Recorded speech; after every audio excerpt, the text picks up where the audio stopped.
I recognize that this is going to be an unpopular opinion because I've waited to see if anyone else saw what my husband and I saw when we were watching The Last of Us. Actually, the episode that caused us to stop watching The Last of Us. And that was the queer episode.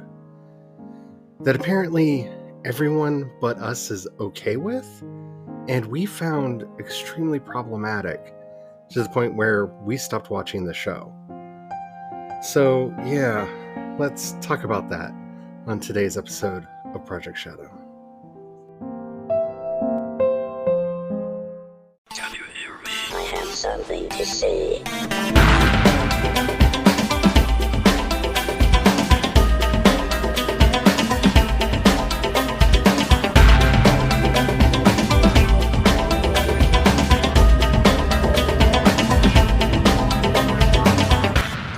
Project Shadow starts now.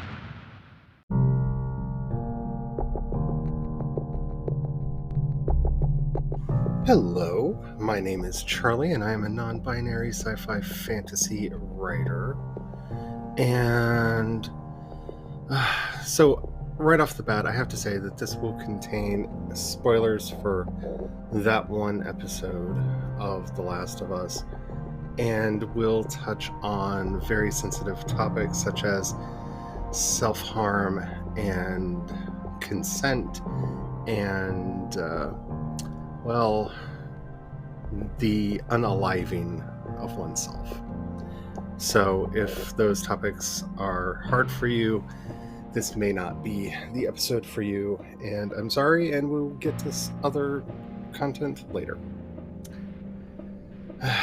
Okay, so I have been shocked at the way that this episode of The Last of Us was received, mainly because it felt to both my husband and I as one of the most toxically trope-filled episodes of modern television that we have ever seen.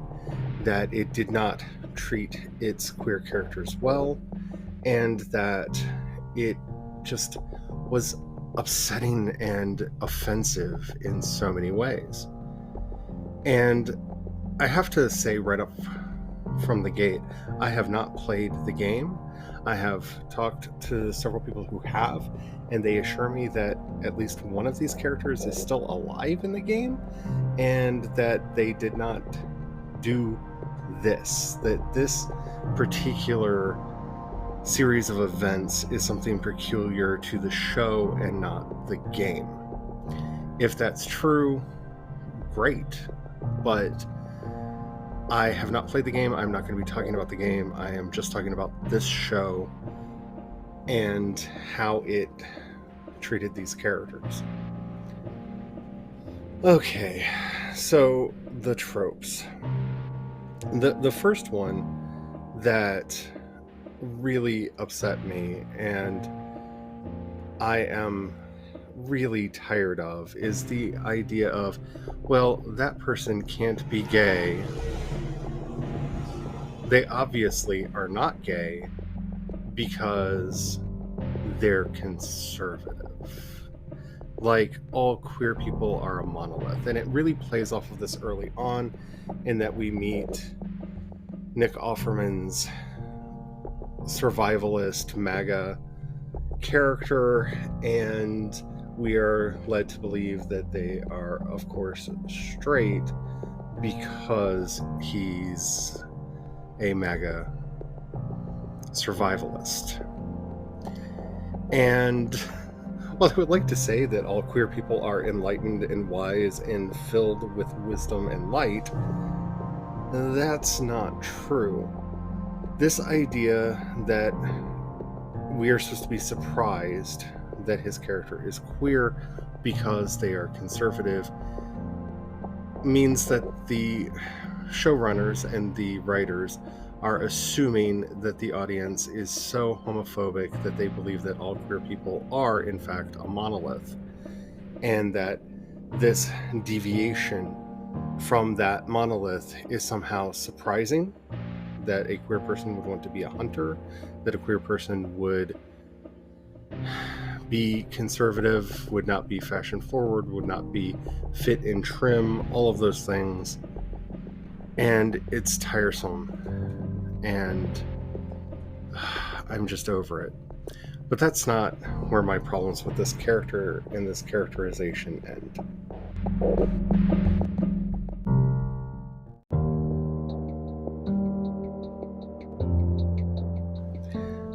Nick Offerman's character in this episode feeds into a lot of other problematic tropes for the queer community, in that he is closeted because he is conservative, which can be the case and often is the case, though not always. In fact, I know several conservative out queer characters that are much more like this character than different, so that didn't need to happen. There's a weird sense of body shaming with him that feeds into this idea that all gay men are gym bunnies, that all gay men are going to the gym constantly, that they are obsessed with their own physical fitness, that they are doing everything in their power to be thin and svelte and attractive to the opposite sex. Oh wait, what did I say there? The opposite sex? But aren't they supposed to be same-sex attracted? Yes! First of all, the character is very obviously someone who would fit nicely into the bear community and would have what would be seen as a desirable male body to a sizable contingent of queer men. So the strange body shaming that exists there is odd, that he would not know that. It's possible that he doesn't, but again, gay male body shaming is such a prevalent problem within the community that it goes unremarked is problematic. The idea that a queer person would be ashamed of their body is not out of the ordinary, and I'm not trying to say that it is, but for a show like this to present a very attractive character who, again, would clearly fit into the mold of a bear, and have them not understand that that is a trope of male attractiveness to other queer men, it bothers me a lot. I know they play off the idea that he is apparently the 40-year-old virgin of gay men, and we'll talk about that in the next segment, but it seems very unrealistic that in the age of the internet, in the age of just queer culture being what it is, that he would not know that there is a subset of people that would find his body type appealing. Now, that may mean that he doesn't find his own body type appealing, and thus has some sort of repulsion or problem with that. That is possible, and it is something that they could have explored in the series, but it's not. His body is presented as something only for sex and hunting and providing, which falls into a lot of the toxic stereotypes that are associated with masculinity in heterosexual relationships. And that's the biggest problem that I had with him, is he seemed to be written a lot more like an incel who was trying to attract females without an understanding of what that means. And while I'm sure it is possible to be involuntarily celibate and queer, especially if you are a conservative who is hiding and masking who they truly are, the focus on body issues without any sense that his understanding of his body is wrong, that he should find some solace in knowing that he does have an attractive body and not merely be the consolation prize at the end of the world for a character that we'll talk about again in the next segment. It really bothers me, and I wish that they had handled this better. This isn't my biggest issue with the show by far. It's just one that when you're dealing with a community that has a lot of serious body issues, reinforcing them like this in the way that this show does is problematic, and something that they should have taken into consideration when making this episode.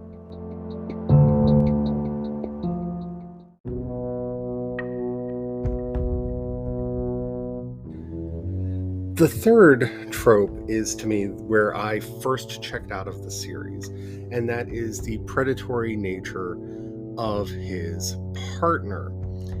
Their relationship is going to be fraught from the get-go because this is the end of the world. They're living through a weird zombie apocalypse thing, and the idea that he had run into another gay man in the middle of the end of the world. Okay, yeah, their relationship's going to be fraught. I'm not going to pretend that it's not. But the predatory nature of how their relationship begins and having that not be commented on and have it be a recurrent theme in the episode where he surmises that the gentleman who made him dinner is queer because he knows how to pair wine with meat, and obviously only queer people can do that, so he must be queer. Oh, and he has a piano. And then what felt to both my husband and I as a very non-consensual kiss at the piano, and then ordering him to take a bath so that they could have sex. And that line of, I am not a whore, I'm not a prostitute. If I do this, I'm staying. No, honey, sweetie, you are basically dominating this man and telling him that if I give you this thing that you have desired for a very long time, you are going to let me stay here and provide for me. That is predatory. That is selling your sexual services for room and board, and it is not a romantic gesture on your part. The dialogue is very clunky in this scene, and the sex feels very forced, and not even in the way that the actors did not play it well. I mean, it feels forced as in he basically tells this stranger, tonight I'm having sex with you, and you're going to give me a place to live and food, or I'm not having sex with you. Yeah, that's blackmail. That's sexual blackmail, and that's not cool. That's not good. Maybe don't do that. And when I've talked to a couple people about this, and they said I was making too much out of this, later in the episode, in some of the few interactions that we see of them, he continues this predatory relationship by basically saying, look, you're going to give me what I want or I'm leaving you. Their relationship is never played off as romantic. It is never played off as equal-footed. It is a domineering, predatory male who comes into this place, finds an innocent queer man that he can take advantage of to have safety, food, and security in the middle of a zombie outbreak in exchange for sexual favors. That's how the relationship is played out on screen, and I don't see any other way to read it. He does not care at all about his partner's interests. He does not care about his partner's beliefs or attitudes. He is constantly imposing his own and using the threat of abandonment and the loss of a sexual relationship as a means of control. their relationship is extremely toxic in every instance that we get to see of it. He forces them into using some of their scant resources to better up the town so that he can live his best gay life inside the compound, which is ridiculous. And then again, blackmails his partner into having guests over because he wants to have a fabulous queer dinner party, even though that's not what his partner wants at all. And there's no discussion about it. It's either my way or I leave. My way or the highway. What do you want? Do you want me to continue to give you the sex and the relationship, or are you going to have me leave? That's not healthy at all. And I don't see how other people don't see that.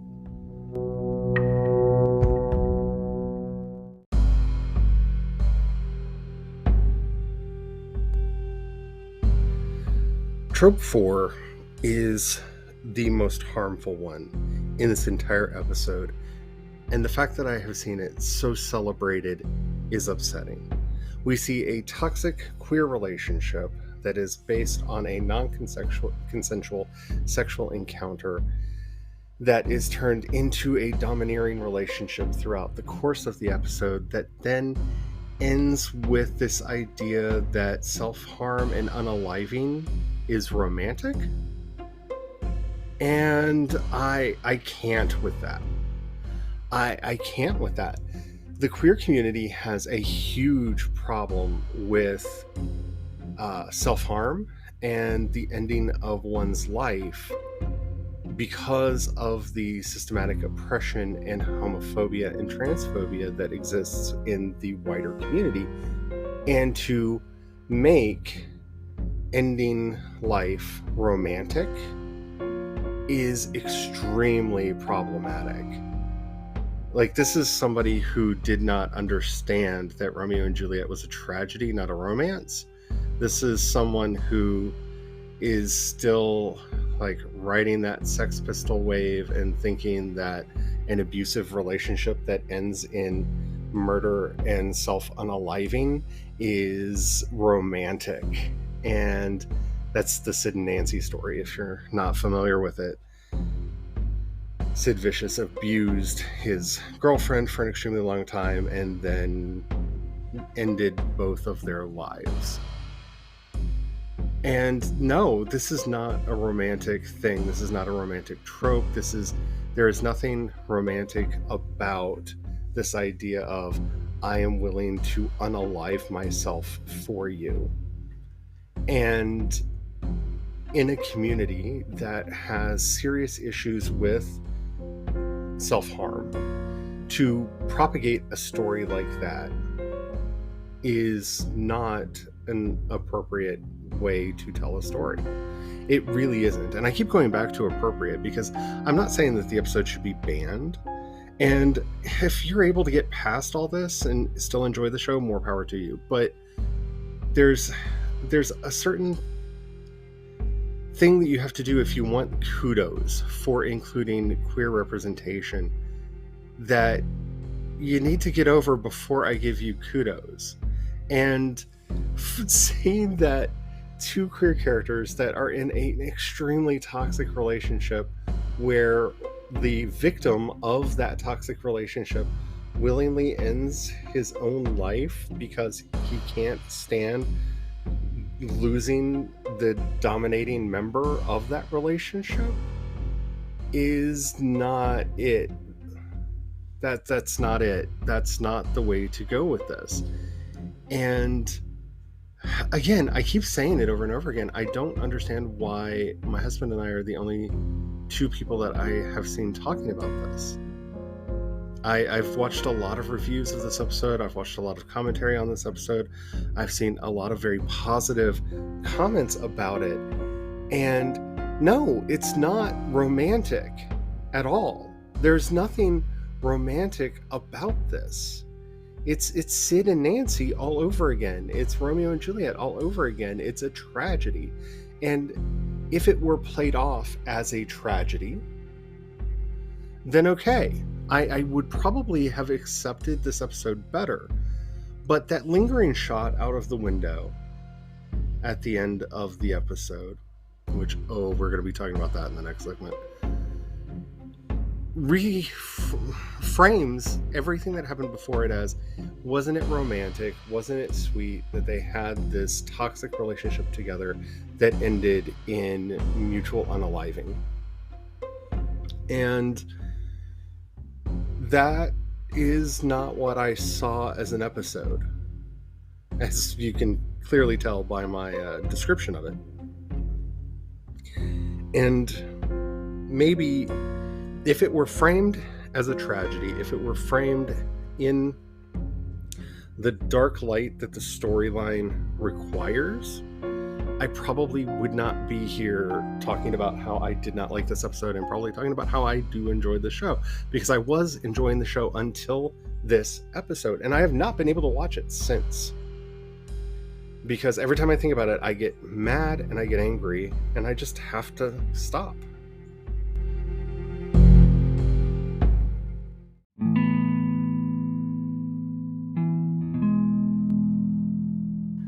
And the last trope that, to me, if it was the only sin of this episode, I would be livid, I would be angry, I would still talk about how bad this episode was, but I might have been able to get past it. Maybe.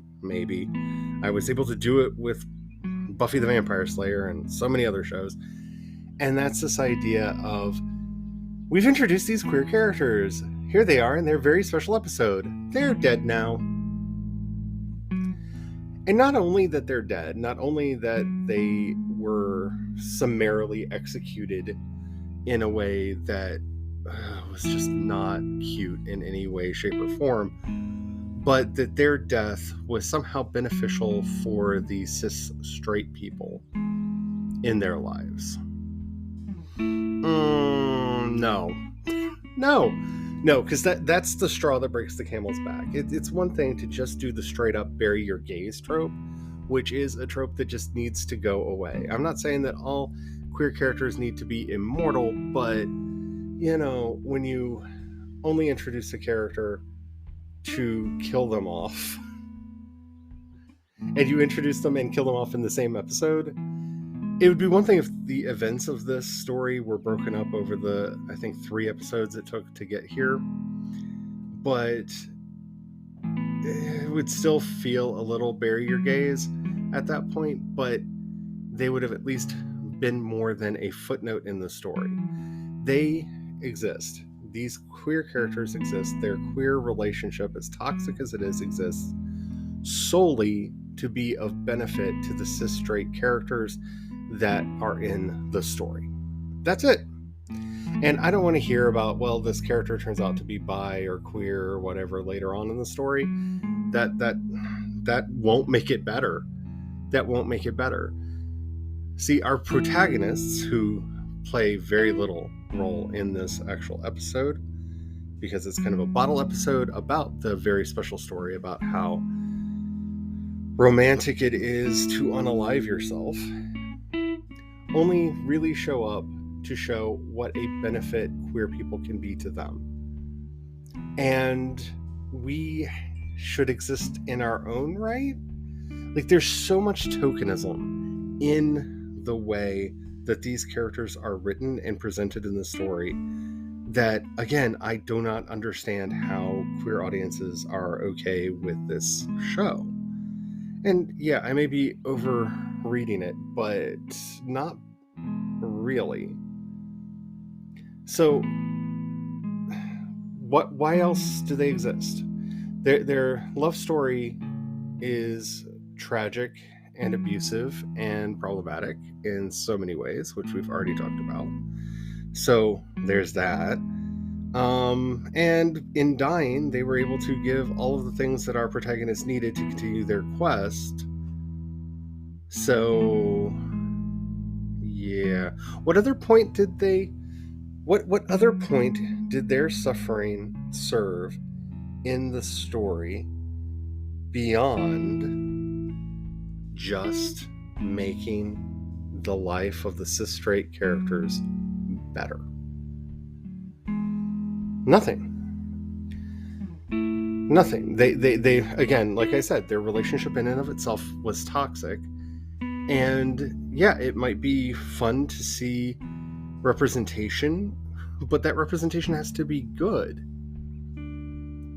They are characters that are created and buried for the benefit of the straight cis characters, so that they now have a vehicle, they now have armaments, they have all of this equipment that will now be able to help them further their lives and their adventures. And oh, isn't it sad? Let's look out the window without taking a look at the beautiful corpses on the bed who have died in each other's arms because toxic love is toxic. Really? Is that what we're doing here? Because that just doesn't sound healthy, and I don't like it. But yeah, that's what we got for a show. And again, I don't understand why other people don't see this at all.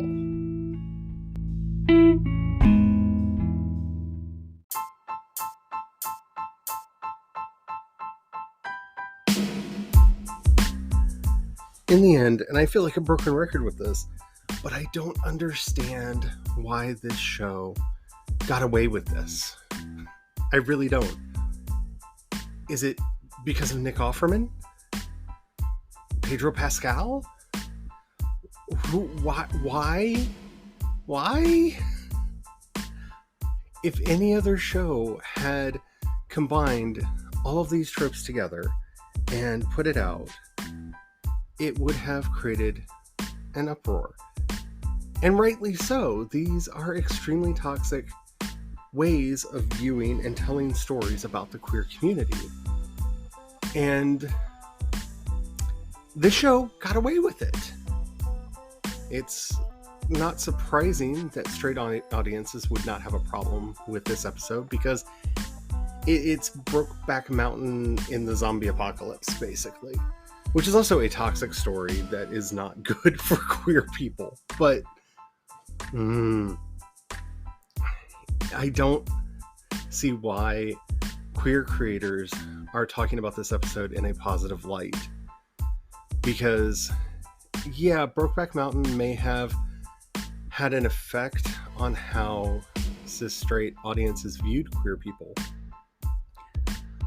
But that does not change it from being a toxic story about a toxic relationship that, in the end, is not a good movie. And again, we're seeing it here, where this Brokeback but with zombies episode of The Last of Us is just given a pass because, was it acted well? Yes, it was well acted. Was it beautiful in its cinematography? Yes, it was filmed quite well. Does it advance the story of The Last of Us? Yes, because their death is useful to the main characters in a way that their living would not have been. But that does not make it a good episode of the show. In fact, if this were done in any other series, regardless of the toxic tropes, it would have been seen as a filler episode, because it does distract from the main plot of the show. And not only does it distract from the main plot of the show, but it does so in order to tell this really bad story about a toxic queer relationship that ends horribly. It's this weird little side story that takes us down this road where we get to see the tragedy of being queer. And now let's go back to the straights. And again, I don't care if any of the characters turn out to be queer later. I know there's something about the girl that caused controversy in the games, and I don't remember what it was, and I don't care. frankly. Because that's not how you redeem a plotline like this. Like, it could turn out that Pedro Pascal's character is secretly bi, and that the girl is, like, super lesbian, or transgender or something, and yay, okay, fine. But this episode in and of itself is bad. And it needs to be called out as bad for the reasons that I've laid out here.